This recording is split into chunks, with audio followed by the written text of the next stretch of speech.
ሰላም ጤና ይስጥልን እጅጉን የተወደዳችሁና የተከበራችሁ የአዲስ ስፖርት ቤተሰቦቻችን እንደምን አላችሁልን? ከእናንተው ከሆነው ከአዲስ ስፖርት የዩቲዩብ ቻናላችን አዳዲስ ስፖርታዊ ጉዳዮችን ልናካፍላችሁ እነሆ ዳግም ተገናኘን። ስለምታደምጡን፣ ስለምትከታተሉን ቆይታችሁም ከኛ ጋር ስለሆነ እጅጉን ከልብ አድርገን ነው የምናመሰግነው።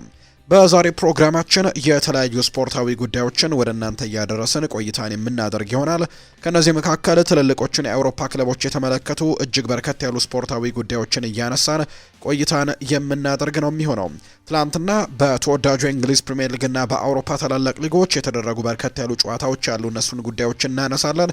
በሀገር ውስጥም በአፍሪካም የምናነሳቸው ጉዳዮች ይኖራሉ። እስከ ፕሮግራማችን ፍጻሜ ድረስ አብራችሁኝ ልትቆዩ ጋብዛለሁ። ከመሸጋገሪያ በኋላ በድጋሚ ተመልሰን እንመጣለን። ሀሳብ አስተያየቶቻችሁን ኮሜንት ቦክስ ላይ አጋሩን። እኛም በፕሮግራማችን መጨረሻ የእናንተን ሀሳብ መልሰን እናደርሳለን። ፉአድ ባህሩ ፕሮግራሙን እመራለሁ።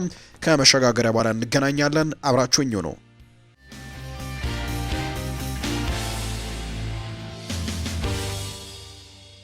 የሀገር ውስጥ መረጃን በማስቀደም ነው የምንጀምረው።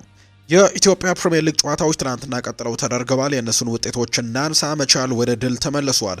በኢትዮጵያ ፕሪሚየር ሊግ መርሃ ግብር መቻል ትናንትና ከአርባ ምንጭ ከተማ ጋር ያደረገውን ጨዋታ 2-0 በሆነ ውጤት ነው ማሸነፍ የቻለው። የመቻልን የማሸነፊያ ግቦችም ቻርልስ ሙሶጌ እና ቸርነት ጉግሳ ናቸው ማስቆጠር የቻሉት። መቻል ከ3 ተከታታይ ሽንፈት በኋላ ነው ትናንትና ወደ ድል የተመለሰው። በዚህም 23 ነጥቦችን ሰብስቦ 6ኛ ደረጃ ላይ ሲቀመጥ፣ አርባ ምንጭ በ8 ነጥቦች 20ኛ ደረጃ ላይ ነው የተቀመጠው። በኢትዮጵያ ፕሪሚየር ሊግ ሌላኛው መርሃ ግብር ኢትዮጵያ ቡና ከሐዋሳ ከተማ ጋር ያደረጉት ጨዋታ 1-1 በሆናቸው ውጤት ተጠናቋል። የቡናማዎቹን ግብ ዲቫይን ዋቹካ ሲያስቆጠረ፣ ጌታነህ ከበደ ሐዋሳ ከተማን አቻ ያደረገ ጎል አስቆጥሯል። ሐዋሳ በ25 ነጥቦች አራተኛ፣ ኢትዮጵያ ቡና በ19 ነጥቦች 11ኛ ነው የተቀመጠው። ቅዱስ ጊዮርጊስም ትናንትና ድሬዳዋ ከተማን 4-0 በሆነ ሰፊ ውጤት ማሸነፍ ችሏል። የቅዱስ ጊዮርጊስን የማሸነፊያ ግቦችም አቤል ያለው፣ ሀብታሙ ጉልላትና ፍጹም ጥላሁን ናቸው ያስቆጠሩት። አቤል ያለው ትናንትና 2 ጎሎችን ነው ከመረብ ጋር ያገናኘው። ቅዱስ ጊዮርጊስ ከ6 ጨዋታዎች በኋላ ነው ትላንትና ወደ ድል የተመለሰው። የቅዱስ ጊዮርጊሱ አምበልና የፊት መስመር አጥቂ የሆነው አቤል ያለው በ8 ግቦችም የኮከብ ግባግቤነቱን እየመራ ነው የሚገኘው። ቅዱስ ጊዮርጊስ በ22 ነጥቦች 8ኛ፣ ድሬዳዋ ከተማ በ18 ነጥቦች 12ኛ ደረጃ ላይ የተቀመጠ ቡድን ነው። የመጨረሻው መርሃ ግብር የነበረው ትላንትና የሊጉ መሪ ሲዳማ ቡና ከአዳማ ከተማ ጋር ያደረገው ጨዋታ ነው። 2-2 በሆናቸው ውጤት ተጠናቋል። ሲዳማ ቡና የመሪ ያደረጉ ግቦችን ያስቆጠሩ የነበሩት መስፍን ታፈሰ ሲያስቆጠር፣ አቡበከር ሳኒ እና ሙጂብ ቃሲም ደግሞ አዳማ ከተማ ናቻ ያደረጉ ግቦችን ማስቆጠር ችለዋል። ሲዳማ ቡና በ30 ነጥቦች በአንደኝነት ተቀምጠዋል። አዳማ በ23 ነጥቦች 7ኛ ደረጃ ላይ የተቀመጠ ቡድን ነው። የአፍሪካ ዋንጫ ጉዳዮችን እንመልከት። ትላንትና የደረጃ ጨዋታ ተደርጓል። ዛሬ ደግሞ የፍጻሜው መርሃ ግብር ይደረጋል። ናይጄሪያ 3ኛ ደረጃን ይዛ አጠናቃለች።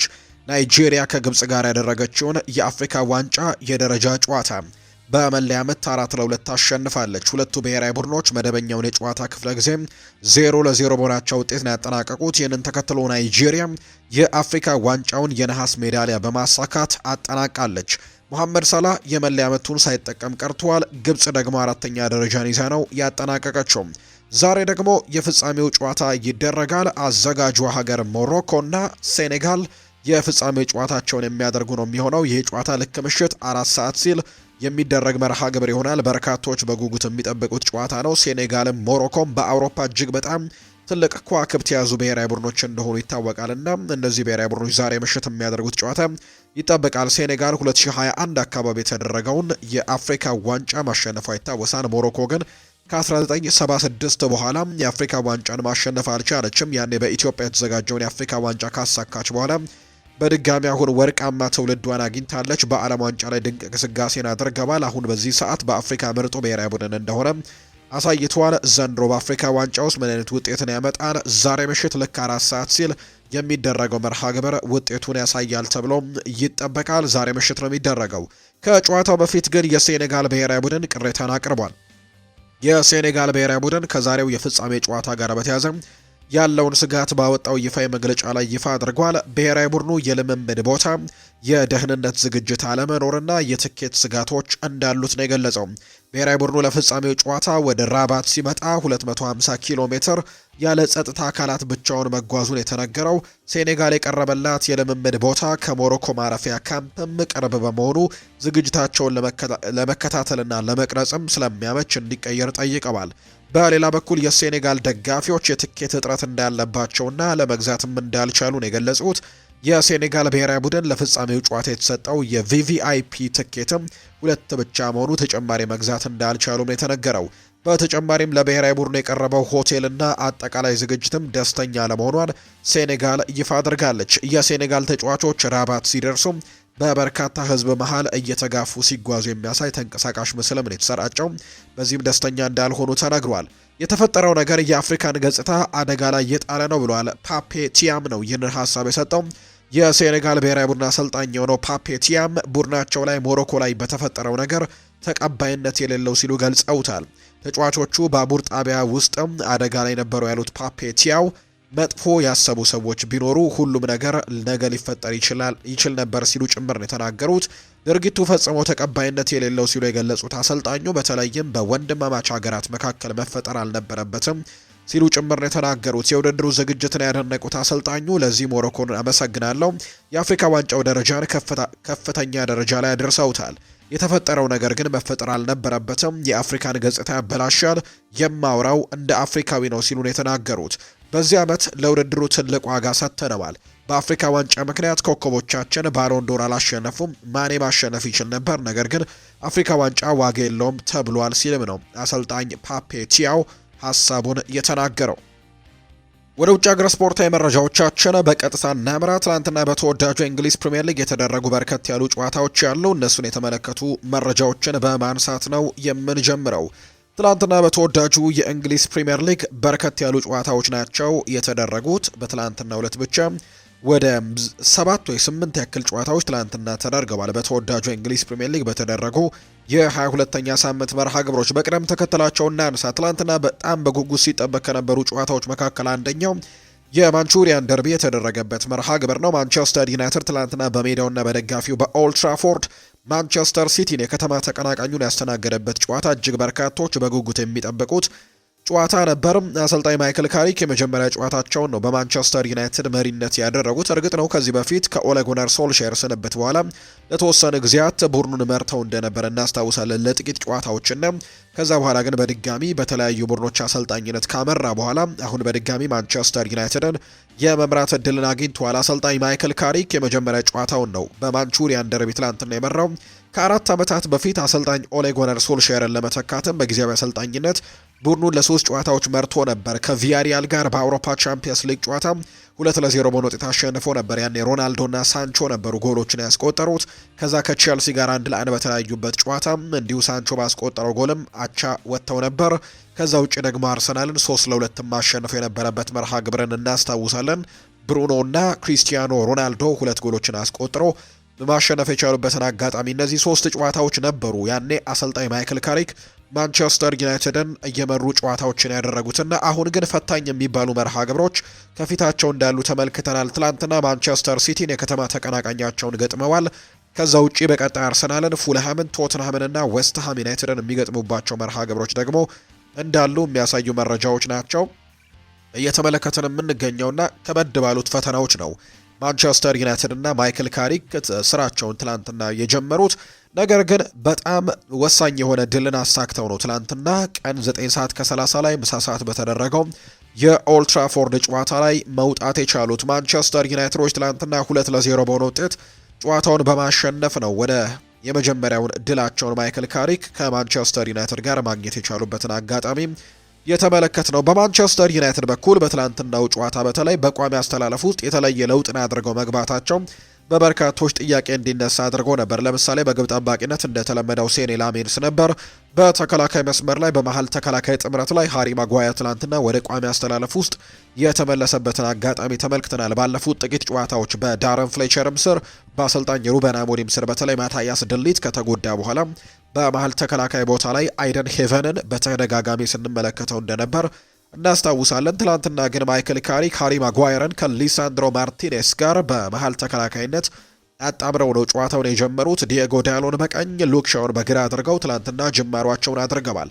ማይክል ካሪክ እንደተሾመ ከቀረቡለት ጥያቄዎች መካከል አንደኛው የኮቢ ማይኖ ጉዳይ ነበርና ምላሹን ሲሰጥም እሱ ላይ ቡድን እገነባለሁ፣ እሱ በትክክልም የጨዋታ ደቂቃዎችን ያገኛል ብሎ እንደነበር እናስታውሳለን። ትላንትና እሱንና ካርሎስ ካሴሜሮን ነው በተከላካይ አማካኝነት የተጠቀሙትና ትላንትና ኮቢ ማይኖ በጨዋታው እድሎችን ያገኘበትን አጋጣሚ ተመልክተናል። በማንቸስተር ዩናይትድ በኩል ሙሉ 90 ደቂቃውንም ለመጫወት እድልን አግኝቷል። ከአፍሪካ ዋንጫው መልስ የተመለሱት አማድ ዲያሎና ብሪያን ኤምቤሞ በቋሚ አስተላለፍ ውስጥ ተካተዋል። ከብሩኖና ከዶርጉ ጋር በመሆን ትላንትና በቋሚ አስተላለፍ ውስጥ ቡድኑን የመሩት ተጫዋቾች እንደሆኑ የተመለከትንበት አጋጣሚ ነው የነበረው። ትላንትና በአብዛኞቹ አስገራሚ ከነበሩ ውሳኔዎች መካከል አንደኛው ሰሞኑን በጣም በጥሩ መነቃቃት ላይ የሚገኘውና በዳረን ፍሌቸር ስር ባደረጋቸው 2 ጨዋታዎች 3 ግቦችን አስቆጥሮ የነበረው ቤንጃሚን ሼስኮ በትላንትናው ጨዋታ ላይ ተጠባባቂ ሆኖ ነው ጨዋታውን የጀመረው። በጨዋታው ላይም አንድም ደቂቃ ማግኘት ያልቻለበትን አጋጣሚ የተመለከትነው። ሌላኛው ለቡድኑ በሚሰራቸው ስራዎች ታታሪ እንደሆነ የሚነገረው ማታያስ ኩኛህም በትላንትናው ጨዋታ ላይ ተጠባባቂ ሆኖ ጀምሮ 71ኛው ደቂቃ ላይ ነው ወደ ሜዳ ተቀይሮ ሲገባ የተመለከትነውና ከዚህ ውሳኔ ጋር በተያያዘም አሰልጣኝ ማይክል ካሪክ ጥያቄ ቀርቦላቸው ነበር ስለ ማቲያስ ኩኛህና ስለ ቤንጃሚን ሼስኮ ቤንች ስለማድረጋቸው። በመጀመሪያው የጨዋታ ክፍለ ጊዜ ከመጀመሩ በፊት የተጠየቁት ጥያቄ ነው። ጥሩ ቡድን አለን፣ ስለዚህም ይህንን ማድረጌ አያስገርምም። በእርግጥ ተጫዋቾች ቋሚ ሳይሆኑ ሲቀር በተለይም እንዲህ ባለ ትልቅ የደርቢ ጨዋታ ላይ ሲሆን ደግሞ የበለጠም ያበሳጫቸው ይሆናል፣ ሊያሳዝናቸውም ይችላል። ነገር ግን ዋናው ቁም ነገር ጨዋታውን በጥሩ ውጤት ማጠናቀቅ ብቻ ነው። የተጠቀምኳቸው ተጫዋቾችም ትልቅ ተሰጥኦ አላቸው። ነገር ግን ይሄ የግል ጨዋታ አይደለምና የቡድን ውጤት ስለምፈልግ እነዚህ ተጫዋቾችን መጠቀምን መርጫለሁ ሲል ነው ማይክል ካሪክ ሀሳቡን እንደሰጠ ከጨዋታው በፊት የተመለከትነው። በጨዋታው ላይ ግን ውጤቶችን ማምጣት የቻለበትን አጋጣሚ ነው እንግዲህ ያሰለፋቸው ተጫዋቾችም ውጤት ያመጡበት አጋጣሚ ተመልክተናል። ማንቸስተር ዩናይትድ የትላንትናውን ጨዋታ 2-0 በሆነ ውጤት ነው ጨዋታውን ያጠናቀቀው። የመጀመሪያው 45 የጨዋታ ክፍለ ጊዜ ላይ ምንም አይነት ጎል አልተቆጠረም። 2 ጎሎችን ማንቸስተር ዩናይትድ ቢያስቆጠረም በአማድ ዲያሎና በብሩኖ ፈርናንዴዝ አማካኝነት፣ ነገር ግን ሁለቱም ከጨዋታ ውጪ በሚል እንደተሻረበት ትላንትና ተመልክተናል። በመጀመሪያው 45 የጨዋታ ክፍለ ጊዜም ትልቅ አጠያቂ ከነበሩ ጉዳዮች መካከል የዲየጎ ዳሎ ጀረሚ ዶኩ ላይ የሰራው ጥፋት በርካቶች ሲነጋገሩበት የነበረ አጋጣሚ ነው። የዳኞች ማህበርም ወዲያው ነው ምላሽ የሰጠው። የዲየጎ ዳሎ ጥፋት ቀይ አያሰጥም ሲል ነው የፕሪሚየር ሊጉ የዳኞች ማህበር ወዲያው ምላሹን የሰጠው። ዲየጎ ዳሎ ጀረሚ ዶኩ ላይ በሰራው ጥፋት ምክንያት የማስጠንቀቂያ ቢጫ ካርድ ታይቷል። የሊጉ የዳኞች ማህበር ባወጣው መግለጫ የዲየጎ ዳሎ ጥፋት ቀይ ካርድ አያሰጥም ነው ያለው። ክስተቱን ቫር አይቶታል። ዳሎ ለመጫወት የሞከረው ኳስ በመሆኑ ቀይ ካርድ አልተመለከተም ሲል ነው የዳኞች ማህበር በጨዋታው ላይ ይፋ ያደረገውና በዚህ መሰረት ዲየጎ ዳሎ በዚህ መልኩ የቢጫ ማስጠንቀቂያ ካርድ እንደተሰጠውን የተመለከትነው። ዩናይትዶች ሁለተኛው 45 የጨዋታ ክፍለ ጊዜ ላይ ያሳዩቸው ጠንካራ በተለይ በርከት ያሉ የጎል ሙከራዎችን ማድረግ ችለዋል። ይህም ፍሬ አፍርቶላቸው 65ኛው ደቂቃ ላይ ብሪያን ኤምቤሞ ከብሩኖ ፈርናንዴዝ የተሰጠውን ኳስ በተለይ የቅጣት ምት አግኝተው ማንቸስተር ሲቲዎች እሱን ኳስ ነው በካውንተር አታክ ማንቸስተር ዩናይትድ መጥቶ ኳስና መረብን ብሪያን ኤምቤሞ ማገናኘት የቻለው። ከዛ ውጪ 76ኛው ደቂቃ ላይ ተቀይሮ የገባው ማቲያስ ኩኛ ሴንተር ያደረገውን ኳስ ፓትሪክ ዶርጉ አስቆጥሮ ማንቸስተር ዩናይትድ 2-0 በሆነ ውጤት እንዲያሸንፍ ትልቅ አስተዋጽኦ ያደረገበትን አጋጣሚ የተመለከት ነው። ትላንትና በተለይ ደግሞ ይሄ የግብ ጠባቂው ጁዋንሉጂ ዶናሩማ ምስጋና ይግባውና በርከት ያሉ ጎሎችም ከመቆጠር ያዳነበትን አጋጣሚ ተመልክተናል። ትላንትና ማንቸስተር ዩናይትድ 12 የጎል ሙከራዎችን ማድረግ የቻሉበትን አጋጣሚ ተመልክተናል። ከ12ቱ የጎል ሙከራዎች መካከል 7ቱ ኢላማቸውን የጠበቁ ነበሩና ከ7ቱ 5ቱ ደግሞ በግብ ጠባቂው ጂያንሉጂ ዶናሩማ የተመለሱበትን አጋጣሚ ተመልክተናልና ትላንትና በጣም በርከት ያሉ በተለይ በሁለተኛው 45 የጨዋታ ክፍለ ጊዜ በርከት ያሉ የጎል ሙከራዎችን ማንቸስተር ዩናይትድ አድርጎ በግብ ጠባቂው ጂያንሉጂ ዶናሩማ የተመለሰበትን አጋጣሚ ተመልክተናል። እንዲሁ በሁለተኛው 45ም ሜሰን ማውንትም ጎል አስቆጥሮ የነበረ ቢሆንም ከጨዋታ ውጭ በሚል እሱም የተሻረበትን አጋጣሚ ተመልክተናል። በኳስ ቁጥጥሩ በኩል ማንቸስተር ሲቲ የተሻለ የነበረ ቢሆንም ነገር ግን በጎል ሙከራዎች ነገር ተደጋጋሚ ሙከራዎችን በማድረግ የጥራት ያላቸው ሙከራዎችንም በማድረግ ማንቸስተር ዩናይትድ ትላንትና የተሻለ ቡድን እንደነበር ተመልክተናል። 2.27 ነው ኤክስጂ ያስመዘገበው ወይም ደግሞ ኤክስፔክትድ ጎልስን ትላንትና ማስመዝገብ የቻለው። ሲቲ በአንጻሩ 4-5 ነበርና ጎል ለማስቆጠር እጅግ በጣም የጠበበ ድል የነበረበት አጋጣሚ ነው በማንቸስተር ሲቲ በኩል የተመለከትነው። የትላንትናው የጨዋታ ውጤት በተለይ ለአርሰናሎች ጨዋታውን ከማድረጋቸው በፊት በጣም አስደሳች የነበረ ውጤት እንደሆነ በርካቶች ሲያነሱ ነበር። ከነዚህ መካከል የቀድሞ ተጫዋቾች ጭምር አሁን በተንታኝነት እየሰሩ የሚገኙት ይሄ ውጤት ምናልባት አርሰናልን ጨዋታውን የሚያሸንፍ ከሆነ ሻምፒዮን እንዲሆን ያደርገዋል ቀደም ብሎ ሲልም ሀሳባቸውን የሰጡ በርካቶች እንደነበሩን ተመልክተናል። በኋላ ላይ የአርሰናልን የጨዋታ ነገሮችን እንመለከታለን። ነገር ግን ማንቸስተር ዩናይትድ ትላንትና ወሳኙን የደርቢ ጨዋታ ማሸነፍ የቻለበትን አጋጣሚን የተመለከትነው። ብሪያን ኤምቤሞ በውድድር ዓመቱ ከየትኛውም የማንቸስተር ዩናይትድ ተጫዋች በላይ 7 የሊግ ጎሎችን ማስቆጠር ችሏል። ከአፍሪካ ዋንጫው መልስም ጎል ማስቆጠር የቻለበትን አጋጣሚ ነው ትላንትና የተመለከትነው። ኤርሊንግ ሃላንድ ትላንትና ጎል ማስቆጠር አልቻለም። ለ7 ተከታታይ ጨዋታዎች በክፍት ጨዋታ ጎል ማስቆጠር ያልቻለበት መርሃ ግብር ሆኖ የተጠናቀቀ ጨዋታ ሆኗል። ተቀይሮም ወጥቷል። በሙካሳ በተባለ ተጫዋችም ተቀይሮ እንደወጣም በታዳጊ ተጫዋች ተቀይሮ ሲወጣ ተመልክተነዋል። አሰልጣኝ ፔፕ ጓርዲዮላ ኦማር ማርሙሽ እስኪመለስ የጓጉ ይመስላሉ። የኤርሊንግ ሃላንድ ሰሞንኛ የአቋም መውረድን በተመለከተ ማለት ነውና ትናንትና ለ7ኛ ተከታታይ ጨዋታ ጎል ማስቆጠር ያልቻለበትን አጋጣሚ የተመለከትነው። ፓትሪክ ዶርጉ ባለፉት 5 የፕሪሚየር ሊግ ጨዋታዎች 4ኛ የጎል ተሳትፎውን ትላንትና ማድረግ የቻለበትን አጋጣሚ ነው የተመለከትነው። በአጠቃላይ ማንቸስተር ዩናይትድ ወሳኙን ድል ትላንትና ማስመዝገብ የቻለበትን አጋጣሚ የተመለከትነው።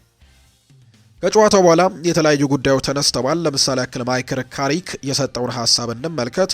በሁለቱም ክንፍ ላይ አማድና ዶርጉ ምርጥ ነበሩ። ኤምቤሞ ብሩኖም ከተጠባባቂነት የተነሳው ኩኛም ልዩነት ፈጥረው መውጣት ችለዋል። ማውንት ለትንሽ አስቆጥሮ ነበር፣ ነገሮች እንደ ፍላጎታችን ሄደዋል ማለት ይቻላል ሲልም ጭምር ነው ማይክል ካሪክ ከትላንትናው ድል በኋላ ሀሳቡን የሰጠው። እረፍት ላይ ተጫዋቾች መልበሻ ክፍሉን ለቀው ሲወጡ የነበረው ስሜት እጅግ በጣም ልዩ ነበር ነው ያለው ማይክል ካሪክ ሲናገር። አሁንም ወጥ መሆን አለብን፣ ወጥነት ለስኬታችን በጣም ወሳኝ ይሆናል ሲልም ጭምር ነው የተናገረው። ማንቸስተር ዩናይትድ በተለይ እንደዚህ አይነት ችግሮች እንዳሉበት ይታወቃል። ጨዋታዎችን ያሸነፈና በቀጣዮቹ ጨዋታዎች ደግሞ ነጥብ የሚጥልበት አጋጣሚ እንዳለ ይታወቃል። እርግጥ ነው በቀጣዩ ጨዋታ ከአርሰናል ጋር ነው የሚያደርጉትና በጣም ትልቅ ፉክክር የሚጠብቀው ጨዋታ ይሆናል ተብሎ ይታሰባል። በጣም ከትልቅ ተጋጣሚ ጋር ጨዋታቸውን ስለሚያደርጉ፣ ነገር ግን ወጥ መሆን ይኖርብናል ሲል ነው አሰልጣኝ ማይክል ካሪክ ከትላንትናው ጨዋታ በኋላ ሀሳቡን ሲሰጥ የተመለከትነውና ወጥነት ለማንቸስተር ዩናይትድ ውጤት በጣም ወሳኝ ይሆናል ሲልም ጭምር ነው ሀሳቡን እየሰጠ የሚገኘው ማይክል ካሪክ ከትላንትናው ጨዋታ በኋላ እንዲሁ ሀሳቡን ሲናገር። ሌላኛው ማን እንደሆነን አሳይተናል ያለው ደግሞ ሊሳንድሮ ማርቲኔዝ ነው። የማንቸስተር ዩናይትድ የመሃል ተከላካይ የሆነው ሊሳንድሮ ማርቲኔዝ የትላንትናው የደርቢው ድል የማይታመን ሲል ነው የገለጸው። ያስመዘገቡትን ድል የማይታመን ሲል የገለጸው ሊሳንድሮ ማርቲኔዝ ጨዋታው በጣም ፈታኝ ነበር፣ ነገር ግን ማን እንደሆነን አሳይተን የወጣ ነው ሲልም ጭምር ነው የተናገረው። ማይክል ካሪክ ያላቸውን እንደተገበሩ የገለጸው ሊሳንድሮ ማርቲኔዝ አሰልጣኛችን የደጋፊዎቻችንን ድጋፍ እንድንጠቀም ነግሮን ነበር ሲልም ጭምር ተናግሯል። በጨዋታው ላይም ጥሩ ነገሮችን ማስመዝገብ ችለናል ሲልም ጭምር ነው የተናገረው። የቀድሞ የማንቸስተር ዩናይትድ ተጫዋች ጋሪ ኔቭል የሊጉ ዋንጫ ወደ አርሰናል ማድናቱን ነው ከትናንትናው የሲቲ ሽንፈት በኋላ ሀሳቡን የተናገረው። የደርቢ ጨዋታን አስመልክቶ የተለየ ድባብና እንቅስቃሴ በማለትም ማንቸስተር ዩናይትድ ያስመዘገበው ድልን አወድሷል። ስለ ሊጉ የዋንጫ ፉክክር በዛው ያነሳው ጋሪ ኔቭል ለአርሰናል የሊጉ ዋንጫ ከፊታቸው ነው፣ ሄደው መያዝና ማሸነፍ ብቻ ነው የሚጠበቅባቸው ሲልም አስተያየቱን ሰጥቷል። ሲቲ ከተሸነፈ በኋላ የሊጉ መሪ አርሰናል ትላንትና ምሽት ከኖቲንግሃም ፎረስት ጋር ጨዋታ ማድረጉን እናስታውሳለን። ሌላኛው የማንቸስተር ሲቲው አሰልጣኝ ፔፕ ጓርዲዮላ ከሽንፈቱ በኋላ እንኳን ደስ አላችሁ የሚል መልእክትን አስተላልፈዋል። በደርቢው ላይ የተሸነፉት አሰልጣኝ ፔፕ ጓርዲዮላ ተጋጣሚያቸው ዩናይትድ የተሻለ ቡድን እንደነበር ገልጸዋል። ማንቸስተር ዩናይትድ የተሻለ ቡድን ነበር ያሉት አሰልጣኙም ከዚህ በላይ የምለው ነገር የለም እንኳን ደስ አላችሁ ሲሉ ጭምር ነው የተናገሩት። የተሻለ ቡድን ሲያሸንፍ አምኖ መቀበል ያስፈልጋል፣ እኛ የሌለን ጉልበት እነሱ ነበራቸው ሲልም ነው የተናገረው። በተለይ ትላንትና ማንቸስተር ዩናይትዶች በካውንተር አታክ በጣም ብዙ እድሎችን ለመፍጠርም ሙከራዎችን ሲያደርጉ የነበረበትን አጋጣሚ ተመልክተናልና በጣም ጠንካራ ቡድን ወይም ደግሞ ጉልበት የነበረው ቡድን መሆኑን አሳይቷልና ፔፕ ጓርዲዮላም ያንን ነገር ነው ያወደሱት። እኛ ያልነበረን ጉልበት እነሱ ጋር ነበረና ተሸንፈናል፣ ወይም ደግሞ በጥሩ ቡድን ወይም በጨዋታው ላይ ጥሩ በነበረው ቡድን ተሸንፈናል። ይህንን መቀበል ይኖርብናል። ለዚህም ደግሞ እንኳን ደስ አላችሁ ልላቸው ፈልጋለሁ ሲልም ጭምር ነው የተናገረው አሰልጣኝ ፔፕ ጓርዲዮላ ሲናገር። ፓትሪክ ዶርጉ ደግሞ ሀሳቡን ሰጥቷል። ኤምሬትስ የምንሄደው 3 ነጥብ ለመውሰድ ነው ብሏል ፓትሪክ ዶርጉ። የማንቸስተር ዩናይትዱ ተጫዋች ፓትሪክ ዶርጉ በትላንትናው ጨዋታ አደገኛ ነበረን ሲልም ጭምር ነው አስቴቱን የሰጠው። 3 ጎል ተሽሮብናል ያለው ዶርጉ በጣም አደገኞች ነበርን፣ በጨዋታው ላይ ምርጥ ጨዋታ ነበር፣ እነሱ መሞከራቸውን እንኳን አላስታውስም ሲልም ጭምር የተናገረው።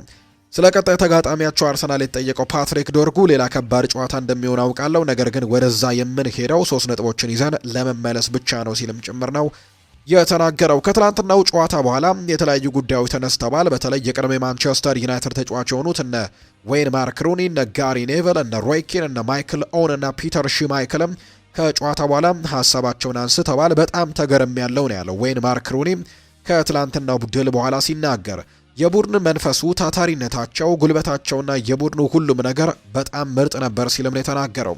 ይሄ የዛሬ አቋም ብቻ እንዲሆንም አልፈልግም ወይም ደግሞ በቀጣዮችም እንደሚሆን እጠብቃለሁ ሲልም ተናግሯል። ነገር ግን ሁሉም ሰው ይህ ቡድን ምን አይነት አስደሳች ቲም መሆን እንደሚችል በሚገባ ማየት ይችላል ሲልም ጭምር ነው ዌይን ማርክ ሩኒ የተናገረው። ጋሪ ኔቨልም እንዲሁ ሀሳቡን ሰጥቷል። እጅግ አስገራሚ ቀን ነበር፣ ግቡና ውጤቱን ተመልከቱ፣ በጣም ጥሩ የሆነ ውጤትን አስመዝግበዋል፣ ቡድኑን በ3 ቀናት ብቻ እንዲህ ማድረግም ይበል የሚያሰኝ ነው ሲል ጋሪ ኔቨል ለማይክል ካሪክም ያለውን አድናቆት ተናግሯል።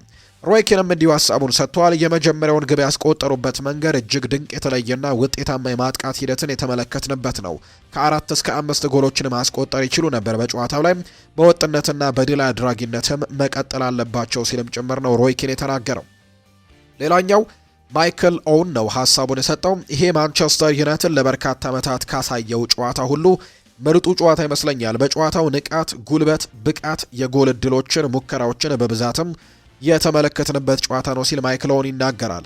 ፒተር ሽማይክል በአንጻሩ ማይክል ካሪክና ረዳት አሰልጣኞቹ ቡድኑን ለማመስገን ቃላት ያጥረኛል፣ በዚህ አጭር ጊዜ ውስጥም በቡድኑ ላይ ያመጡት ለውጥ የማይታመን ነው ሲል ጭምር ነው የተናገረው። በተለይ አሰልጣኝ ሩበን አሞሪም ከተሰናበቱ በኋላ ከዛ በኋላ ዳረን ፍሌቸር 2 ጨዋታዎችን መርቶ ነበርና ከበርንሌይና ከዛ ውጭ ደግሞ ከብራይተን ኤንድ ሆቭ አልቢዮን ጋር የተደረጉ ጨዋታዎች ላይ ውጤት ማምጣት አልቻሉም ነበር። ከበርንሌይ ጋር አቻን የተለያዩት፣ ከዛ ውጭ ደግሞ ከብራይተን ጋር ባደረጉት መርሃ ግብር ደግሞ ተሸንፈው ከኤፍኤ ካፕ ውጭ መሆናቸው ይታወሳልና ከዛ በኋላ ግን ባደረጉት በጣም ከባዱ የፕሪሚየር ሊግ ጨዋታ ግን ወደ ድል መመለሳቸው ለአሰልጣኝ ማይክል ካሪክ ሙገሳዎችን እንዲያመጡ አድርጎላቸዋል። ነገር ግን ሮይ ኪን አንድ ሀሳብንም ሰጥቷል። የጆኒ ኢቫንስ ቡድኑ ላይ መኖር ቡድኑን አይረዳውም፣ ካሪክን በሚድልስቦሮ ያልተሳካለት አሰልጣኝ ነው ሲል ሮይ ኪን ይናገራል። የቀድሞ ማንቸስተር ዩናይትድ ተጫዋች ሮይ ኪን ክለቡ በኃላፊነት ቦታ ባስቀመጣቸው አሰልጣኞች ላይ ስጋት እንዳለው ግን ቀደም ብሎ መግለጹ ነው የተነገረው።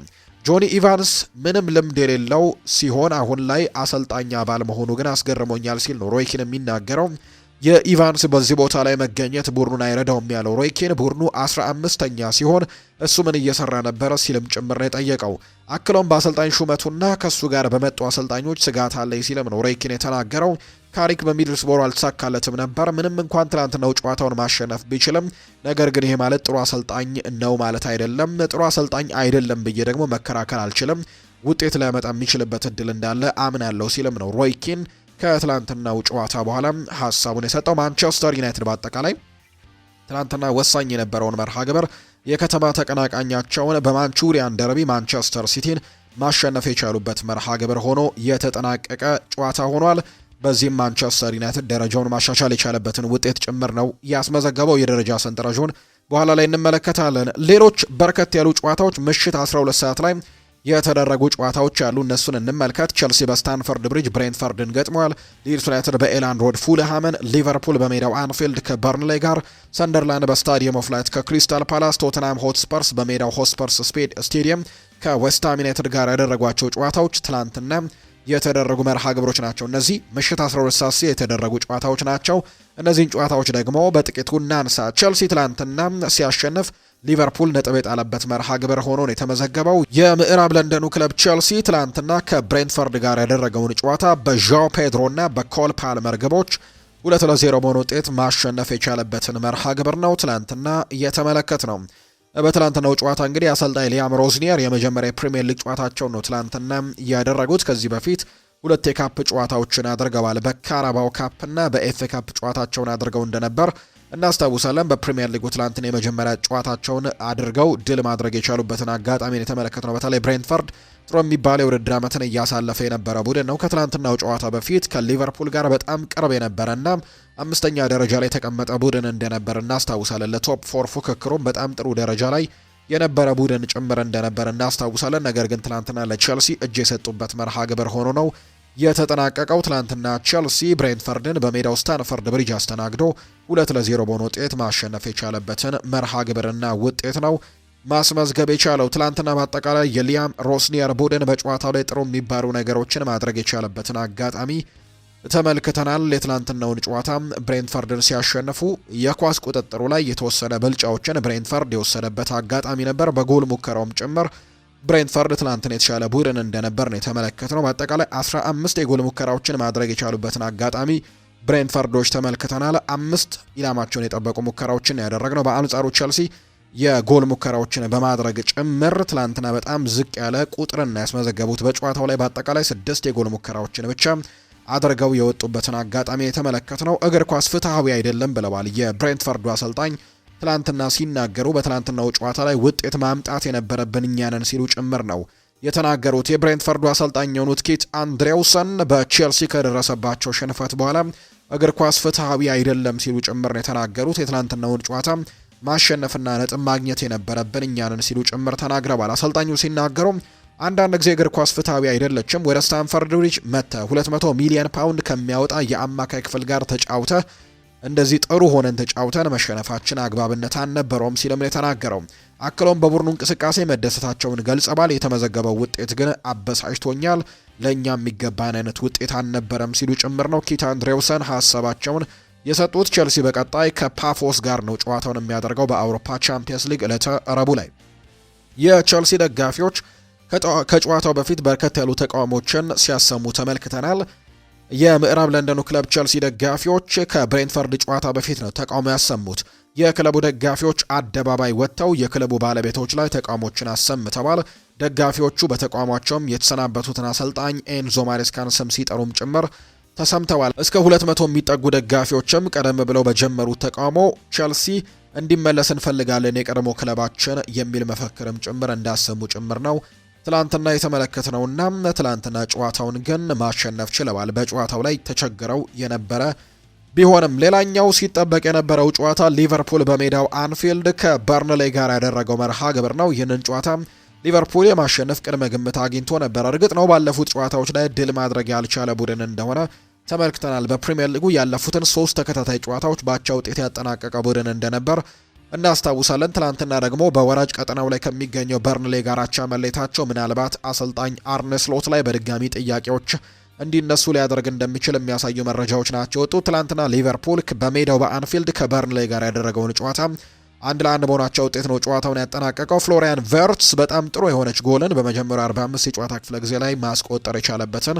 አጋጣሚ ተመልክተናል። ኤድዋርድስ ደግሞ በርንሌይን አቻ ያደረገ ጎል ነው ያስቆጠረው። በጨዋታው ላይ የፍጹም ቅጣት ምት አግኝቶ የነበረ ቢሆንም ዶሚኒክ ሶቦስላይ ትላንትና ሳይጠቀምበት ቀርቷል። ሶቦስላይ የፍጹም ቅጣት ምት ሲያባከን ከ2021 በኋላ ለመጀመሪያ ጊዜ ነው። በርከት ያሉ የፍጹም ቅጣት ምቶችን የማያባክን አይነት ተጫዋች ነው። ትላንትና ግን የግቡ አግዳሚ ገጭቶበት ወደ የተመለሰበትን አጋጣሚ ነው የተመለከትነውና በትላንትናው ጨዋታ ላይ ሊቨርፑል እድለኛ አልነበረም ብሎ ማንሳት ይቻላል። አሁን ላይ አሰልጣኝ አርኔ ስሎት ላይ ጥያቄዎችን ሊያስነሱ የሚችሉ ጉዳዮች እየተፈጠሩ እንዳለ ጭምር ነው እየተመለከትን የምንገኘው። ምክንያቱም ቡድኑ በዚህ መልኩ ነጥቦችን እየጣለ በሚቀጥልበት ሰዓት ላይ ሌሎች ቡድኖች ያልፉትና የቶፕ 4 ፉክክሩ ላይ በጣም አጣብቂኝ ውስጥ ሊገባ እንደሚችል በርካቶች ያምናሉ። ስለዚህም አሁንም ጨዋታዎችን ማሸነፍ የማይችል ከሆነም በድጋሚ አሰልጣኝ አርነ ስሎት ላይ በጣም ትልቅ ተቃውሞች ሊኖሩ እንደሚችሉ በርካቶች እያነሱ ነው። እርግጥ ነው በትናንትናው ጨዋታ ላይ ጥሩ እንቅስቃሴዎችን አድርገዋል። 73 በመቶ የኳስ ቁጥጥር ነበራቸው። ኤክስጂያቸውንም ከተመለከትን 3.19 ነበር። በጣም ትልቅ የሚባል ቁጥር ነው ትላንትና ያስመዘገቡት። 32 የጎል ሙከራዎችን አድርገዋል። 11ዱ ኢላማቸውን የጠበቁ ሙከራዎች ነበሩ። በአንጻሩ በበርንሌይ በኩል አንድ ብቻ ኢላማውን የተጠበቀ ሙከራ ተደርጎ ነው ጎል የተቆጠረባቸውና ይህን ነገር ማሻሻል እንዳለባቸው በርካቶች ያነሳሉ። የትላንትናው የጨዋታ ውጤት ግን ሊቨርፑል ላይ በትልቁ ጫናዎችን ሊፈጥር እንደሚችል በርካቶች ሀሳቦቻቸውን እያነሱ ይገኛሉ። ትላንትና ሊቨርፑል ከበርንሌይ ጋር ያደረገውን ጨዋታ በአቻ ውጤት ነው ያጠናቀቀው። ለቶፕ 4 ፉክክሩ ክፍተቶችን የፈጠረበትን አጋጣሚ ጭምር የተመለከትነው። ምክንያቱም ማንቸስተር ዩናይትድ እና ቸልሲ ትላንትና ጨዋታቸውን ማሸነፋቸው ሊቨርፑል ላይ እንዲደርሱበትም ያደረገ ውጤት ነው የተመዘገበ። ሌሎች ጨዋታዎችም በተመሳሳይ ምሽት 12 ሰዓት ላይ ተደርገዋል። ከነዚህ መካከል ሊድስ ዩናይትድ ትላንትና በሜዳው ኤላን ሮድ የዳንኤል ፋርክ ቡድን ከማርኮ ሲልቫ ፉልሃም ጋር ትላንትና ጨዋታውን አድርገው ነበር። ሊድስ ዩናይትድ 1-0 በሆነ ውጤት ነው ማሸነፍ የቻለው።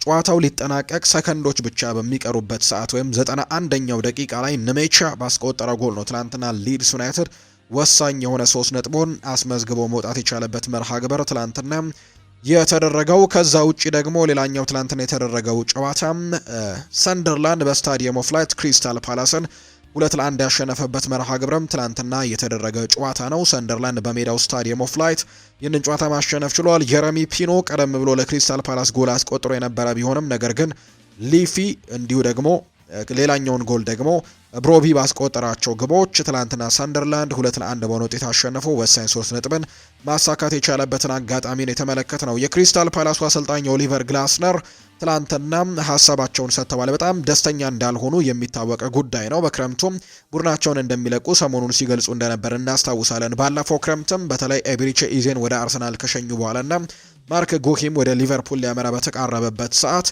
ሀሳባቸውን ሲሰጡ ነበር። እኔ ከዚህ ቡድን ጋር እነዚህ ተጫዋቾች ከወጡ በኋላ አልቀጥልም የሚል አይነት ሀሳብን ሰጥተው እንደነበር እናስታውሳለን።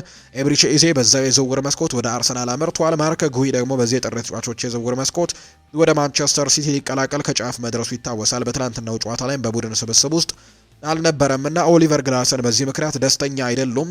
ካልወረድንም ጥሩ ነው ሲሉ ጭምር ነው የተናገሩት። ኦሊቨር ግላስነር ከመልእክታቸውን ሲያስተላልፉ ከጨዋታው በኋላ ባለፈው ኤዜ ሲሽጥ ዝም አለን፣ ከዛም ጉሂ ቀጠለ፣ ዋርተን ጫፍ ላይ ነው እንዴ፣ ለምን ከገንዘብ ይልቅ ውጤት አናስቀድምም ወይ ሲሉ ጭምር ተናግረዋል።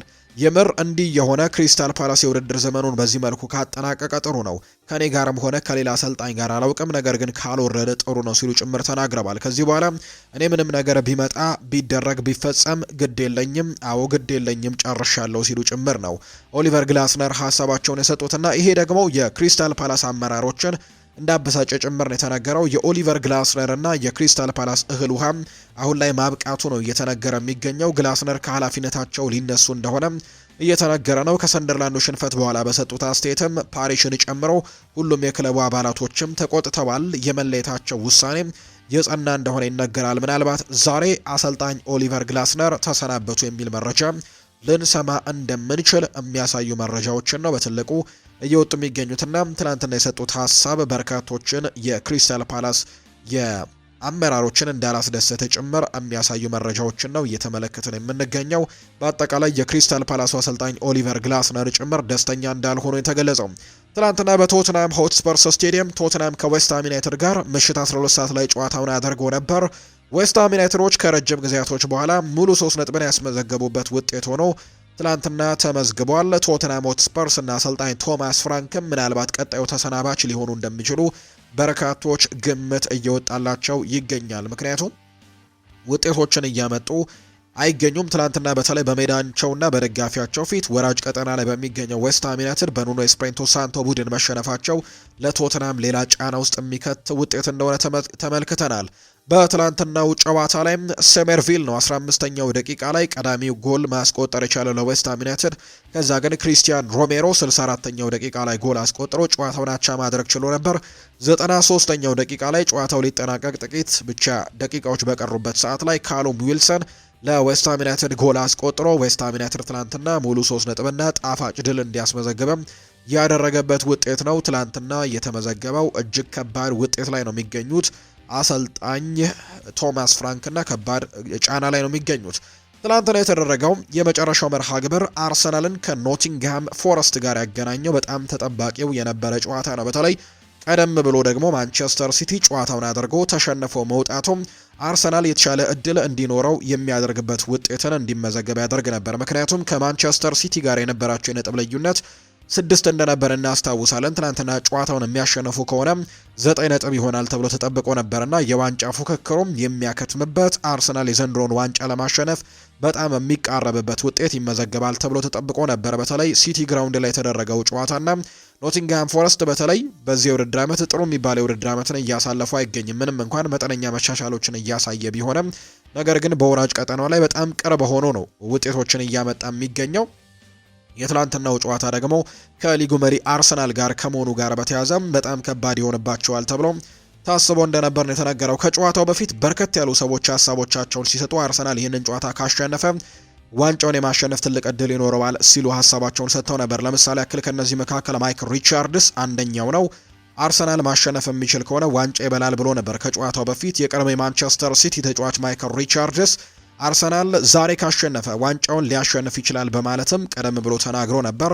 አርሰናል ከኖቲንግሃም ፎረስት ጋር ካሸነፈ ዋንጫውን ሊያሸንፍ ይችላል ሲል ሪቻርድስ ሀሳቡን ሰጥቷል። ፉክክሩ በአርሰናልና በማንቸስተር ሲቲ መካከል መሆኑን የገለጸው ነገር ግን አርሰናል ግን ካሸነፈ በራስ መተማመኑን ከፍ ያደርግለታል ሲልም ጭምር ማይክል ሪቻርድስ ሀሳቡን ሰጥቶ ነበር። ነገር ግን አርሰናሎች የትላንትናውን ውጤት ጨዋታውን አሸንፈውም ወይም ደግሞ እድሉን መጠቀም ያልቻሉበት አጋጣሚ ሆኖ ተመዝግቧል። 0-0 በሆናቸው ውጤት ነው የትላንትናውን ጨዋታ ያጠናቀቁት። አርሰናሎች በውድድር ዓመቱ 5ኛ የፕሪሚየር ሊግ ጨዋታቸው ነው በአቻ ውጤት ያጠናቀቁት። በተለይም ባለፉት ጨዋታዎች ላይ ሲቲ ነጥብ ሲጥል አርሰናልም አብሮት ነጥብ የሚጥልበት መርሃ ግብሮች መኖራቸው በጣም ከባድ አድርጎታል፣ ወይም ደግሞ በጣም የሚርቁበትን እድል ሳይጠቀሙበት ቀርቶባቸዋል። ለምሳሌ ያክል ባለፉት 2 ጨዋታዎች ላይ በተከታታይ አርሰናል ነጥብ ጥሏል። ሲቲ በትላንትና ሲሸነፍ እንዲሁ ደግሞ ከዛ በፊት በነበሩ ጨዋታዎችም አቻ የወጣበት አጋጣሚ ነበርና አርሰናል ምናልባት ያለፉትን ጨዋታዎች አሸንፈው ቢሆን ኖሮ አሁን ላይ በጣም በትልቁ የነጥብ ልዩነቱን ማስፋት የሚችልበት አሁንም ቢሆን የ7 ነጥብ ልዩነት ነው በመካከላቸው የሚገኘው። በእርግጥ አስተን ቪላ ማሸነፍ የሚችል ከሆነ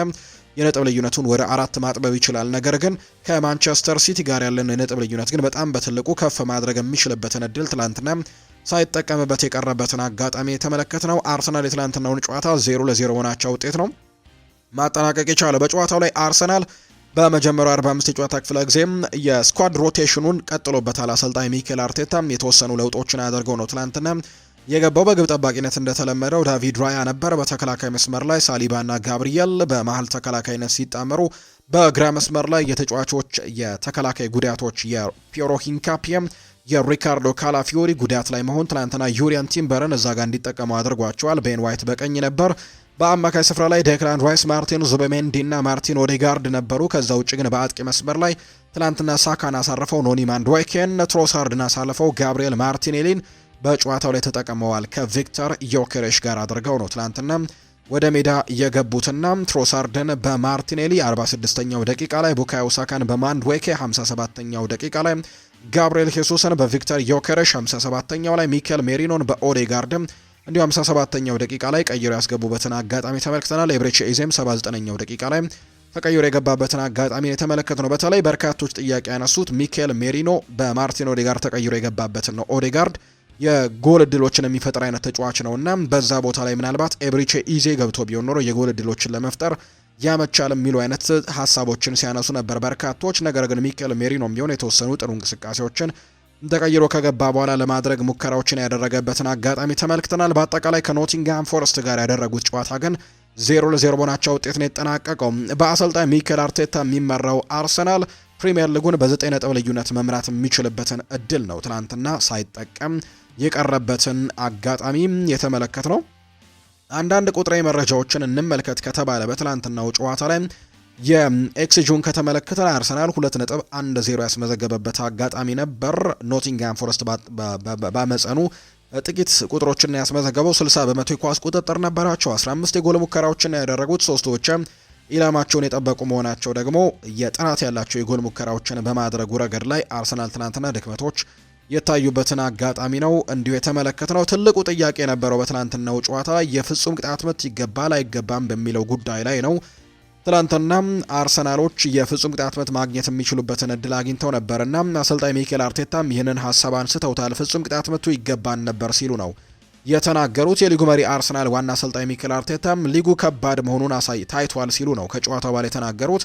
አሰልጣኝ ሚኬል አርቴታም ሲናገሩም ፍጹም ቅጣት ምት መከልከላቸውን ሲናገሩ ትክክለኛና ንጹህ ፍጹም ቅጣት ምት ነበር ሲሉ ተናግረዋል። አሰልጣኝ ሾን ዳይች በበኩላቸው ፍጹም ቅጣት ምት ነው ካላችሁኝ እግር ኳስ መሰረዝ አለበት ሲልም ጭምር ነው አስቴታቸውን የሰጡት። የኖቲንግሃም ፎረስቱ ተከላካይ ኦላ አይና ነው በእጁ ፍጹም ቅጣት ምት ክልል ውስጥ ነክቷል ተብሎም የፍጹም ቅጣት ምት እንዲሰጥ እንግዲህ ጥያቄዎች ሲቀርቡ የነበረው የኖቲንግሃም ፎረስቱ ኦላ አይና አርሰናል የጠየቀው ፍጹም ቅጣት ምት አያሰጥም ሲል ነው አስቴቱን የሰጠው። ኳሱ ነክቶኝ ነበር ሲል ያስረዳው ኦላ አይና፣ ነገር ግን እጄ ከጎኔ ነበር፣ ስለዚህ የዳኝነት ውሳኔው ትክክል ነው፣ ኳሱ ቢነካኝም ነገር ግን በተፈጥሯዊ ቦታው ነበር ሲልም ጭምር ተናግረዋል። የአርሰናል አሰልጣኝ ሚኬል አርቴታ በቪዲዮ ምስሉን ደጋግመው መመልከታቸውን ገልጸው ሊሰጠን ይገባ ነበር ሲል ተናግረዋል። የኖቲንግሃም ፎረስቱ አሰልጣኝ ሾን ዳይች በበኩላቸው እንደማሰጥ አስረድተው ጥያቄውም አስቂኝ ነው ሲሉ ጭምር ነበር ትላንትና ከጨዋታ በኋላ የተናገሩትና ትላንትና ከፍጹም ቅጣት ምቱ ጋር በተያያዘ በርካቶች ጥያቄዎችን ሲያቀርቡ የነበረበትን አጋጣሚ ነው የተመለከትነው። ነገር ግን የፍጹም ቅጣት ምት አያሰጥም በሚል በዳኛው እንደተወሰነ ጭምር ነው የተመለከትነውና በዚህም አርሰናል ከኖቲንግሃም ፎረስት ጋር ምንም አይነት ጎል ሳይቆጠርበት ጨዋታው 0-0 በሆናቸው ውጤት የተጠናቀቀበት መርሃ ግብር ነው ትላንትና እንዲሁ የተመለከት ነው። ከዛ ውጭ ግን ሌሎች አስተያየቶችንም እንመልከት። ከትላንትናው ጨዋታ በኋላ የተሰጡትን አሰልጣኝ ሚኬል አርቴታ ሲናገር የምንፈልገው ቦታ ላይ እንደሆነን ጠንቅቀን እናውቃለን፣ የደረጃ ሰንጠረዡ መሪ ላይም እንገኛለን ሲል ጭምር ተናግረዋል። አርቴታ ቡድናቸው በእያንዳንዱ ጨዋታ ላይ ብቻ እንዲያተኩርም አሳስበዋል። አሁን የምንፈልገው ቦታ ላይ ነን ያሉት አርቴታ ማድረግ ስላለብን ነገር መጠንም እናውቃለን ሲልም ነው የተናገረው። አክለውም የሁሉንም ጨዋታዎች ፈታኝነት ጠንቅቀን እናውቃለን ሲልም ጭምር ነው የተናገረው። ነገር ግን አተኩረን መጫወት ይኖርብናል ሲልም ጭምር ተናግሯል። ትላንትና አርሰናል በተለይ እድሉን መጠቀም ነበረበት የሚሉ አይነት ሀሳቦች በርካቶች አንስተዋል። ትላንትና ሲቲ መሸነፉን ተከትሎ ምናልባት እድሉን ተጠቅሞ ቢሆን ኖሮ የነጥብ ልዩነቱን ከዚህ በላይም ማስፋት የሚችልበትን እድል ሳይጠቀምበት ቀርቷል። ዛሬም ፕሪሚየር ሊጉ በሁለት ጨዋታዎች ቀጥለው ይደረጋሉ። ወልቨርሃምፕተን ወንደረርስ ከኒውካስል ዩናይትድ ጋር ቀን 11 ሰዓት ሲል መርሃ ግብራቸውን ያደርጋሉ። በሞሊኒው ስቴዲየም የሚደረግ መርሃ ግብር ነው። ከዛ ውጭ ደግሞ አስተን ቪላ በሜዳው ቪላ ፓርክ ኤቨርተንን የሚገጥምበት ጨዋታም ዛሬ ከሚደረጉ ጨዋታዎች መካከል ሌላኛው የሚጠበቅ መርሃ ግብር ይሆናል ተብሎም ይጠበቃል። በጣም ተጠባቂ ጨዋታ ነው። አስተን ቪላና ኤቨርተን ዛሬ እንደሚያደርጉ በርካቶች ሀሳቦቻቸውን እየሰጡ የሚገኙት። ምክንያቱም ይሄ ጨዋታ በቪላ ፓርክ ነው የሚደረገው። በጣም ብዙ ነገሮችም ይኖሩታል። ለምሳሌ ያክል ዛሬ አስተን ቪላ ማሸነፍ የሚችል ከሆነ ጨዋታውን ነጥቡን 46 ማድረስ ይችላል። ሁለተኛ ደረጃነቱን መረከብ ይችላል። ከዛ ውጭ ከአርሰናል ጋር ያለውን የነጥብ ልዩነትም ወደ 4 ማጥበብ የሚችልበትን እድል ያገኛል። ሲቲንም በ3 ነጥቦች የሚርቅበትን እድል የሚያገኝበት አጋጣሚን ይሆናልና የኡናይ ኤምሪ ቡድን የዛሬው ጨዋታ በትልቅ ጉጉት የሚጠብቁት መርሃ ግብር ይሆናል ተብሎ ነው የሚጠበቀው። አርሰናል 22 ሳምንታትን በተጓዘው የተወዳጁ የእንግሊዝ ፕሪምየር ሊግ በአንደኛ ደረጃነት ተቀምጦ ሊጉን እየመራው ይገኛል በ50 ነጥቦች። ያለፉትን ሁለት ጨዋታዎች ግን ማሸነፍ አልቻለም። ሁለቱንም ጨዋታዎች በአቻ ውጤት ነው ያጠናቀቀው። ሁለተኛ ደረጃ ላይ የተቀመጠው ማንቸስተር ሲቲ ነው። በአጠቃላይ ባለፉት 5 ጨዋታዎች አንዱን ብቻ ነው ያሸነፈው፣ 3ቱን በአቻ ውጤት፣ አንዱን ደግሞ በሽንፈት አጠናቋል። ያለፉትን 4 ጨዋታዎች በፕሪሚየር ሊጉ ምንም ማሸነፍ ያልቻለበት ውጤት ነው የተመዘገበው። ትላንትናም ጨዋታውን ተሸንፈዋል። በ43 ነጥቦች ሁለተኛ ደረጃ ላይ ተቀምጧል። አንድ ቀሪ ጨዋታ የሚቀርብ አስተን ቪላ በ43 ነጥቦች ሶስተኛ ነው። ዛሬ ጨዋታውን ማሸነፍ የሚችል ከሆነ እንዳልኳችሁ ቀደም ሁለተኛ ደረጃነቱን መረከብ ይችላል። ሊቨርፑል አራተኛ ደረጃ ነው የተቀመጠው። ነገር ግን 36 ነጥቦችን የሰበሰበው ያለፉትን 4 ተከታታይ ጨዋታዎች በአቻ ውጤት ነው ያጠናቀቀው።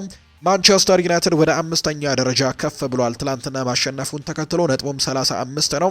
ከሊቨርፑል በአንድ ነጥቦች ብቻ አንሶ ነው 5ኛ ደረጃ ላይ የተቀመጠው። ከቶፕ 4 ፉክክሩ 1 ነጥብ ብቻ ነው ያነሳው። ቼልሲም እንዲሁ 6ኛ ደረጃ ላይ ተቀምጧል በ34 ነጥቦች። ብሬንትፈርድ በ33 እንዲሁ ሰንደርላንድም በ33 ነጥቦች 7 እና 8 ላይ የተቀመጡ ቡድኖች ናቸው።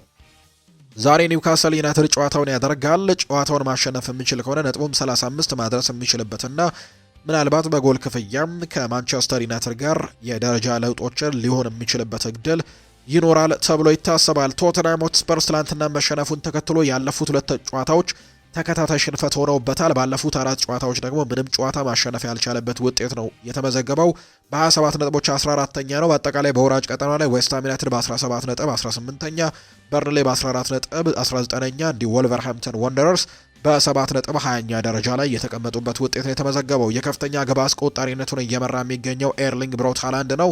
በ20 ግቦች ይመራዋል ከፍተኛ ግብ አስቆጣሪነቱን። ኢጎር ቲያጎ በ16 ግቦች ይከተለዋል። አንቷን ሴሜኒዮ በ10 ግቦች ሶስተኛ ነው። ዶሚኒክ ካልቨርት ልዊን በ9 ጎሎች 4ኛ ደረጃ ላይ ሲቀመጥ፣ ብሩኖ ጉማሬሽ፣ ዳኒ ዌልቤክ እና ጂያን ፊሊፕ ማቴታ 8 ግቦችን ማስቆጠር የቻሉ ናቸው። የአሲስቱን ደረጃ ብሩኖ ነው የሚመራው። ብሩኖ ፈርናንዴዝ 9 አሲስቶችን በማድረግ በአንደኝነት ሲቀመጥ፣ ራያን ሸርኪ በ7 አሲስቶች ሁለተኛ ነው። ጃክ ግሪሊሽ 6 አሲስት አለው። ግራኒት ጃካና ሞሐመድ ኩዱስ ደግሞ 5 አሲስቶችን ማድረግ የቻሉ ተጫዋቾች እንደሆኑ ነው የተመለከት ነው። በሌሎች ሊጎችም ትላንትና ጨዋታዎች ቀጥለው ተደርገዋል። በስፓኒሽ ላሊጋም ለምሳሌ ትላንትና የተደረጉ መርሃ ግብሮች አሉ። ትላንትና ሪያል ማድሪድ ድል የቀናበትን ውጤት ነው ያስመዘገበው። ትላንትና ከሌቫንቴ ጋር ያደረገውን ጨዋታ 2-0 በሆነ ውጤት ሪያል ማድሪዶች ማሸነፍ ችለዋል። ከጨዋታው በፊት በርከት ያሉ ተቃውሞችን በሪያል ማድሪድ ደጋፊዎች ዘንድ ተመልክተናል። ፍሎሬንቲኖ ፔሬዝ ከስራ ልቀቅ የሚሉ ሀሳቦችም ጭምር ነው ትናንትና ያሰፈሩት። በውጤት ማጣት ውስጥ የሚገኘው ሪያል ማድሪድ በአሁኑ ከሌቫንቴ ጋር በተደረገው ጨዋታ በፊትም ሀሳቦቻቸውን አስፈረዋል። ደጋፊዎች በጨዋታው የሪያል ማድሪድ ደጋፊዎች ከስቴዲየሙ ተቃውሟቸውንም አሰምተዋል። ደጋፊዎቹ በተቃውሟቸውም ፕሬዚዳንት ፍሎሬንቲኖ ፔሬዝ ከኃላፊነት ልቀቅልን ሲሉ ነው የጠየቁት። በተጨማሪም ቪኒሲዮስ ጁኒየር፣ ጁድ ቤሊንጋም እና ፌዴሪኮ ቫልቬርዴም በደጋፊው ኢላማ የተደረገባቸው እንደሆኑ ጭምር ነው የተነገረውና ትናንትና ከጨዋታው በፊት በርከት ያሉ ተቃውሞችም ገጥሟቸዋል። የሪያል ማድሪድ ተጫዋቾችም እንዲሁ በፕሬዝዳንቱ ፍሎሬንቲኖ ፔሬዝን ጨምሮ። ትናንትና ግን ጨዋታውን 2-0 በሆነ ውጤት ነው ሌቫንቴን ማሸነፍ የቻሉት። የሎስ ብላንኮችን የማሸነፊያ ግቦች አሴንሲዮ፣ ራኡል አሴንሲዮ እና ኬሊያን ምባፔም ከመረብ ጋር ማሳረፍ ችለዋል። ሪያል ማድሪድ ሁለት ተከታታይ ሽንፈት በኋላ ነው ትናንትና ወደ ድል የተመለሰው። 48 ነጥቦችን በመሰብሰብም ሁለተኛ ደረጃ ላይ ተቀምጧል። ሌቫንቴ በአንጻሩ በ14 ነጥቦች 19ኛ ደረጃ ላይ ተቀምጧል። በቀጣይ በቻምፒየንስ ሊግ ሪያል ማድሪድ ከሞናኮ ጋር መርሃ ግብሩን የሚያደርግ ነው የሚሆነው። ከባድ ሳምንት ነበር ሲል አሰልጣኝ አልቫሮ አርቤሏ ይናገራል። ደጋፊዎቻችንን እረዳቸዋለሁ፣ ምንም ተቃውሜ የምናገራቸው ነገርም የለም ሲል ጭምር ነው አልቫሮ አርቤሏ የሚናገረው። ተቃውሟቸውን ማሰማት የደጋፊዎች መብት ነው።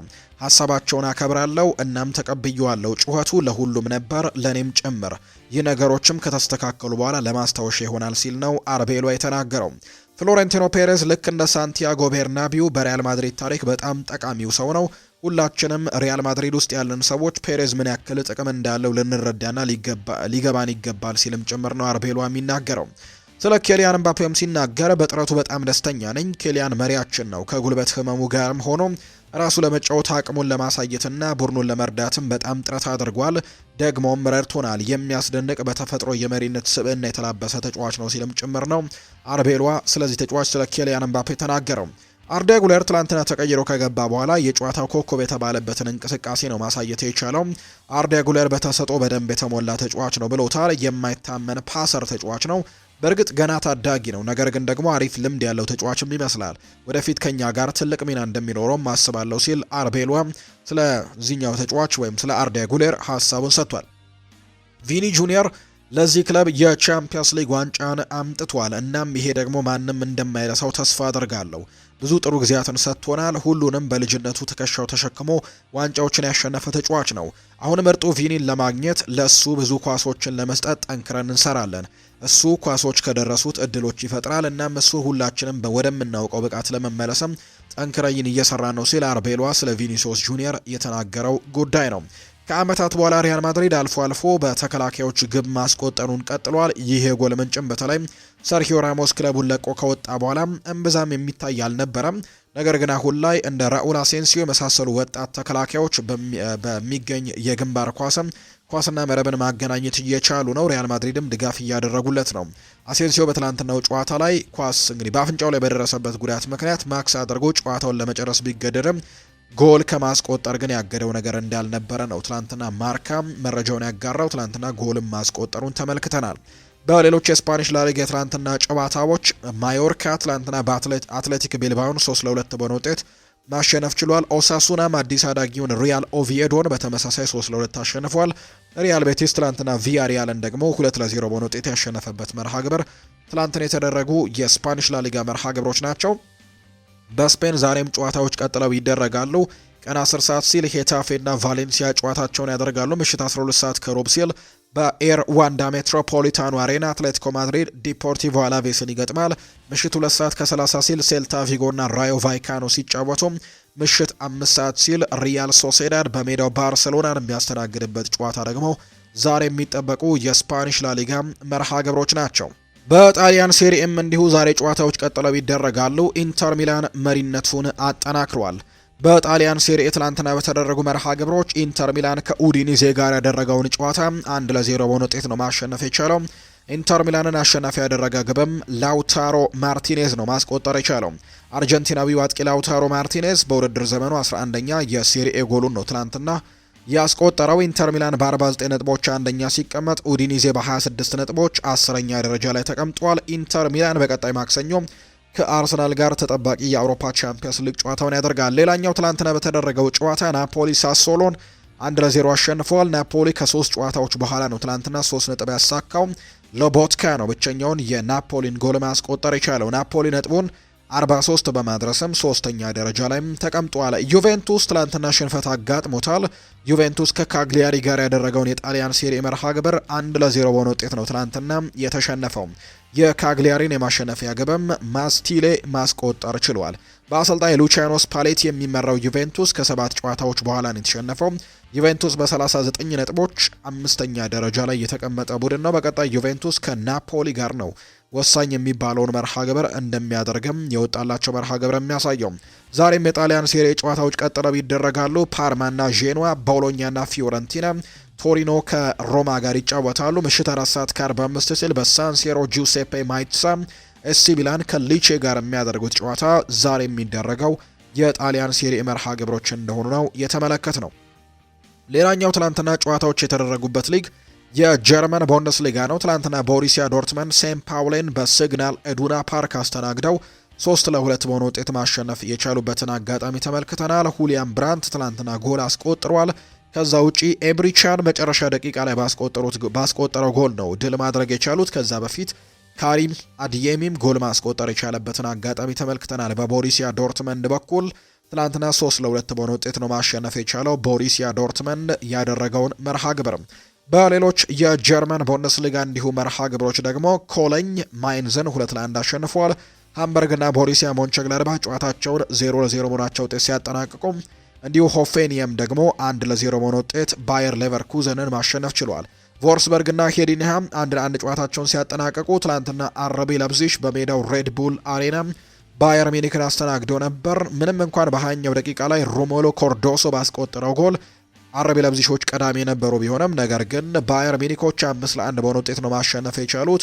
በትላንትናው ጨዋታ ላይ ደግሞ ግቦቹን ያስቆጠሩት ሰርጂ ናብሪ፣ ሃሪኬን ከዛ በተጨማሪ ጆናታን ታህ ጎል ማስቆጠር የቻለ ተጫዋች ነው። እንዲሁ ፓቭሎቪች እና ማይክል ኦሊሴ ግቦቹን ያስቆጠሩ ተጫዋቾች እንደሆኑ ተመልክተናል። በትላንትናው ጨዋታ ሚካኤል ኦሊሴ 1 ጎል ከማስቆጠሩ በተጨማሪ 3 አሲስቶችን ደግሞ ማድረግ የቻለበትን አጋጣሚ የተመለከተውና በጣም ድንቅ ተጫዋች መሆኑን አሁንም እያስመሰከረ ይገኛል። ትላንትናም እንግዲህ ባየር ሚኒክ አርቢ ላይፕዚግን ሲያሸንፍ ደግሞ 1 ጎልና 3 አሲስቶችን ማድረግ የቻለበትን አጋጣሚ የተመለከት ነው። በጀርመን ቡንደስሊጋ ዛሬ 2 ጨዋታዎች ናቸው የሚደረጉት። ስቱትጋርት ከኡኒየን በርሊን፣ ኦክስበርግ እና ፍራይበርግ ዛሬ ጨዋታቸውን እንደሚያደርጉ የሚያሳዩ መርሃ ግብሮች ናቸው የበጡት። በፍሬንች ሊጓንም ዛሬ ጨዋታዎች ቀጥለው ይደረጋሉ። ሌንስና ትላንትና የተደረጉ ጨዋታዎች አሉ። ሌንስ ኦንዥን 1-0 አሸንፈዋል። ቱሉዝ ኒስን 5-1 በሆነ ውጤት ሲያሸንፍ፣ አንጀርስ ደግሞ ኦሎምፒክ ደ ማርሴ ጋር ጨዋታውን አድርገው ማርሴ 5-2 በሆነ ውጤት ነው ትላንትና ማሸነፍ እየቻለው። ለማርሴ ግቦቹ በመጀመሪያ 45 የጨዋታ ክፍለ ጊዜ 4 ጎሎችን ማስቆጠር ችለዋል።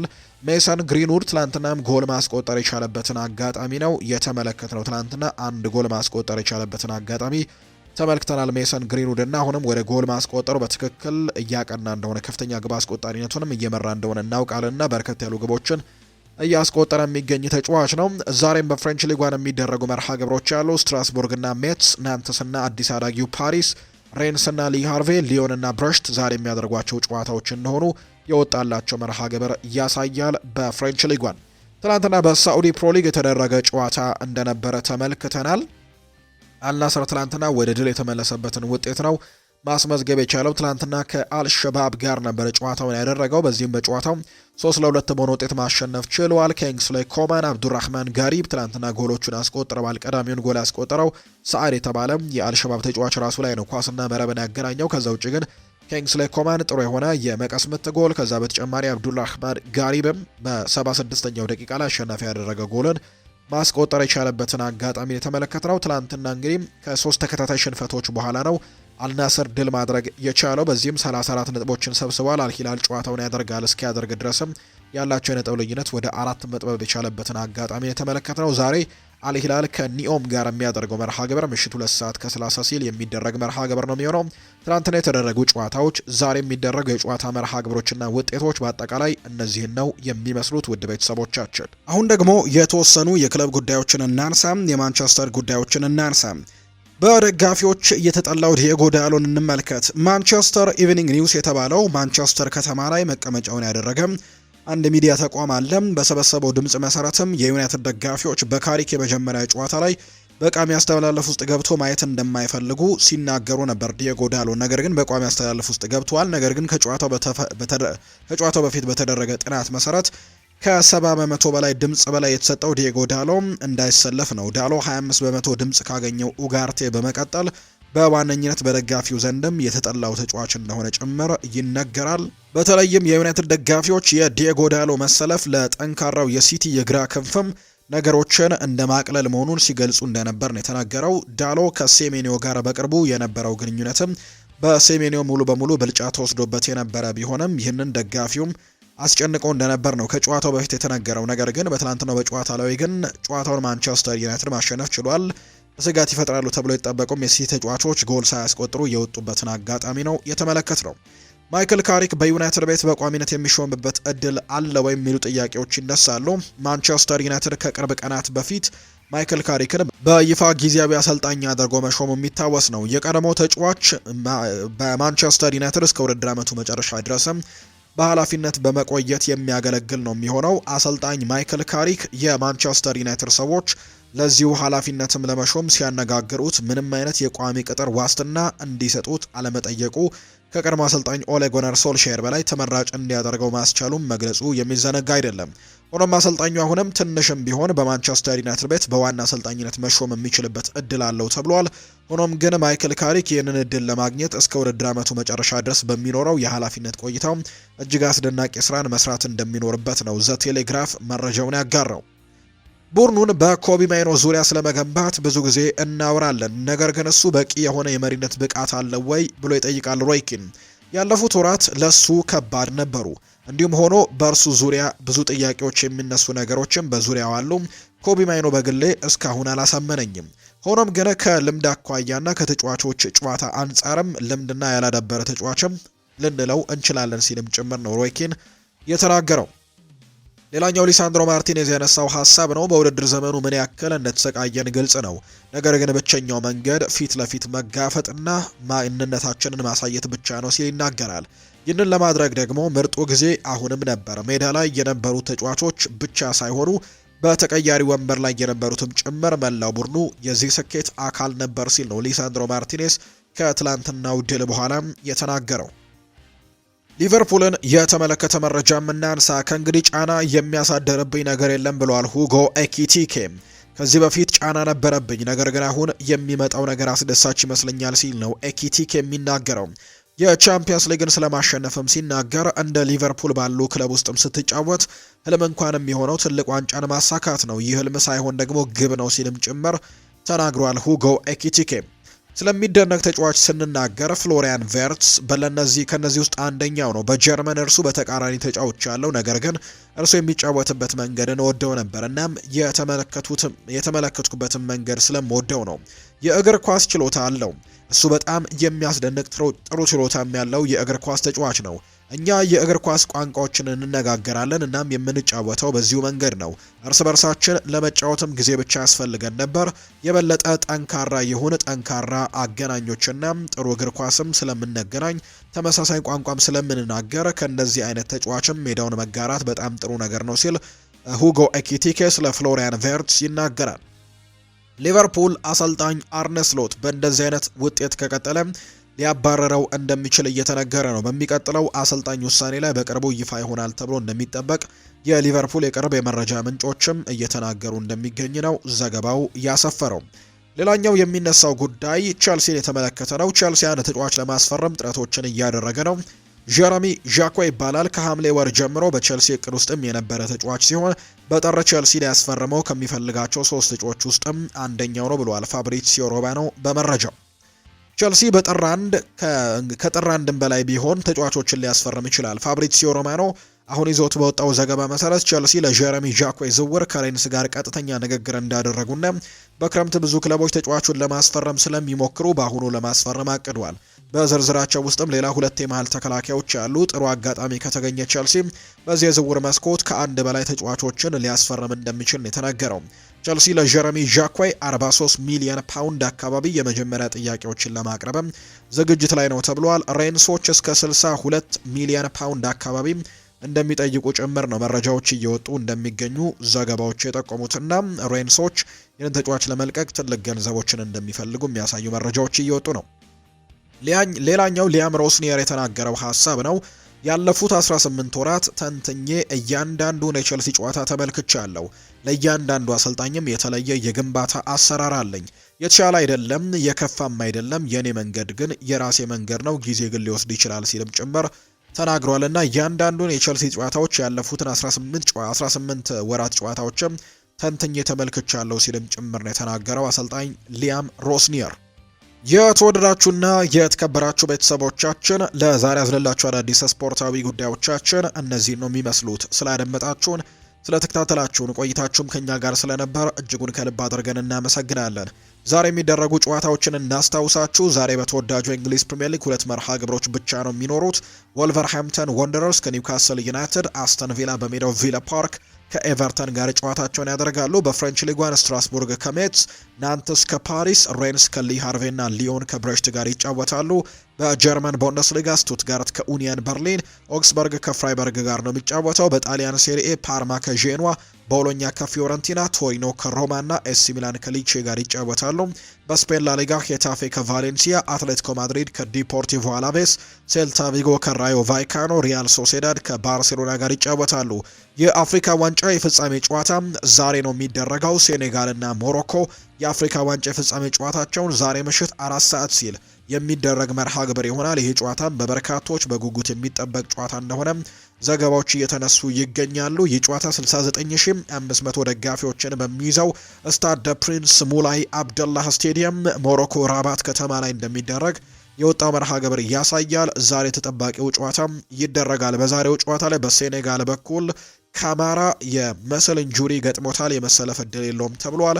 ዲያውም በዛሬው ጨዋታ ላይ በታይ ኢንጁሪም ዛሬ አይኖርም ተብሏል። እንዲሁ ደግሞ በቢጫ ካርድ ምክንያት ሀቢብ ዲያራ አይኖርም። እንዲሁ በሌላኛው በቢጫ ካርድ ምክንያት ደግሞ የአልሂላሉ ተጫዋች የሆነው ካሊዶ ኩሉባሊ በዛሬው ጨዋታ ላይ እንደማይኖር ነው የተነገረው። ብቸኛው በሞሮኮ በኩል ኢዘዲን ኦናሂ በዛሬው ጨዋታ ላይ የመኖር እድል የለውም እየተባለ ይገኛል። የዛሬው ተጠባቂ ጨዋታ ልክ ምሽት 4 ሰዓት ሲል እንደሚደረግ ነው መረጃዎቹ የወጡት። ወደ ቤተሰቦቻችን ስላደመጣችሁን ከልብ አድርጌ ያመሰግናለሁ። በቀጣይ ፕሮግራሞቻችን ሌሎች ስፖርታዊ ጉዳዮችን፣ ሌሎች አዳዲስ መረጃዎችን አካተን በድጋሚ ተመልሰን የምንገናኝ ይሆናል። ለዛሬ ግን ስላደመጣችሁን ከልብ አድርጌ ያመሰገንኩኝ። በቀጣይ ፕሮግራሞቻችን እንገናኛለን። መልካም ጊዜ፣ መልካም ቀንም እንዲሆንላችሁ በአክብሮት ተመኘው።